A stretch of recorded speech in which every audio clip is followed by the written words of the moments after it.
क्या हिंदू धीरे धीरे विलुप्त हो रहे हैं? हजार वर्षों से ईसाई और इस्लामी आक्रमण झेल रहा सनातन धर्म, क्या ये युद्ध हार रहा है और एक दिन उसी तरह नष्ट हो जाएगा जिस तरह विश्व की ढेरों अन्य प्राचीन सभ्यताएं? वर्ष 1914 में यूएन मुखर्जी ने एक पुस्तक लिखी, हिंदूज अ डाइंग रेस, अर्थात हिंदू एक मरती हुई प्रजाति। यूएन मुखर्जी सेना में लेफ्टिनेंट कर्नल थे और भारतीय मेडिकल सेवा के अधिकारी थे। वर्ष 1911 की जनगणना को देखकर ही यूएन मुखर्जी ने देश बंटने और शीघ्र ही अलग मुस्लिम राष्ट्र बनने की भविष्यवाणी कर दी थी। ध्यान देने की बात है कि उस समय आरएसएस नहीं था। वीर सावरकर अंडमान की सेलुलर जेल में बंद थे। हिंदू महासभा की भी स्थापना नहीं हुई थी।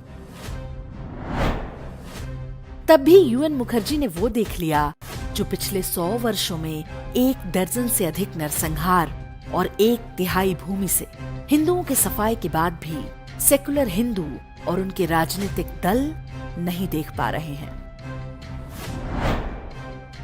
यूएन मुखर्जी की इस पुस्तक के छपते ही सुप्तावस्था से कुछ हिंदू जागे।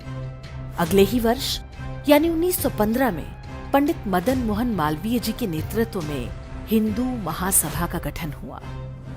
आर्य समाज ने जबरन मुसलमान बनाए गए हिंदुओं के शुद्धिकरण का आंदोलन आरंभ किया, लेकिन स्वामी श्रद्धानंद की हत्या और हत्यारे जिहादी अब्दुल रशीद को महात्मा गांधी के खुले समर्थन के बाद ये आंदोलन समाप्त हो गया। फिर वर्ष 1925 में हिंदुओं को संगठित करने के उद्देश्य से राष्ट्रीय स्वयं सेवक संघ बना, लेकिन ये सारे मिलकर भी वो नहीं रोक पाए जो यूएन मुखर्जी ने लगभग 35 वर्ष पहले ही देख लिया था। गांधीवादी अहिंसा ने इस्लामिक कट्टरवाद के साथ मिलकर मानव इतिहास के सबसे बड़े नरसंहार को जन्म दिया। इसी का परिणाम था कि काबुल से लेकर कराची और ढाका तक करोड़ों हिंदू साफ हो गए, या तो मार दिए गए या अपने पूर्वजों का धर्म छोड़ना पड़ा। जो बची खुची भूमि हिंदुओं को मिली वो हिंदुओं के लिए आधुनिक संविधान पर आधारित थी और इसमें भी मुसलमानों की शरीयत की छूट दे दी गई। हिंदुओं के धर्मांतरण की छूट, 4-4 शादी की छूट, जब चाहे तलाक की छूट, अलग पर्सनल लॉ की छूट, हिंदू तीर्थों पर कब्जे की छूट। हिंदू आज एक बच्चे पर आ गए हैं, लेकिन उनके लिए आबादी बढ़ाना मजहब की सेवा का काम है। जो लोग इसे केवल भाजपा बनाम कांग्रेस की राजनीति समझते हैं, उन्हें एक बार इस स्थिति की गंभीरता पर विचार करना चाहिए कि वर्ष 1915 से लेकर 2015 तक क्या बदला है। हमें आज भी अपने भविष्य के संदर्भ में कोई जानकारी या चिंता नहीं है। आज भी संयुक्त इस्लामिक जगत हम पर दबाव बनाए हुए है कि हम अपने तीर्थों पर कब्जा सहन करें। जब वो हमारे देवी देवताओं, त्योहारों और परंपराओं का उपहास करें तो हम उन्हीं की भाषा में पलटकर जवाब भी न दे पाए।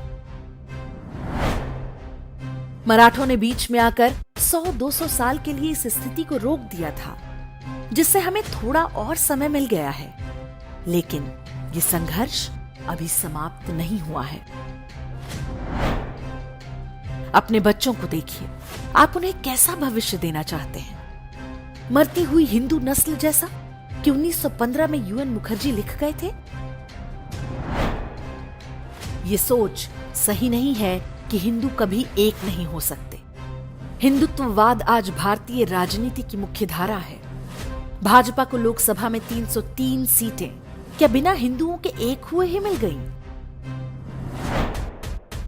एक व्यक्ति और समाज के रूप में हम अब भी नहीं जागे तो हमारे बच्चे अरबी मानसिकता के गुलाम, किसी बूढ़े की चौथी बीवी या आत्मघाती हमलावर बनेंगे। इसके लिए केवल और केवल हम दोषी होंगे।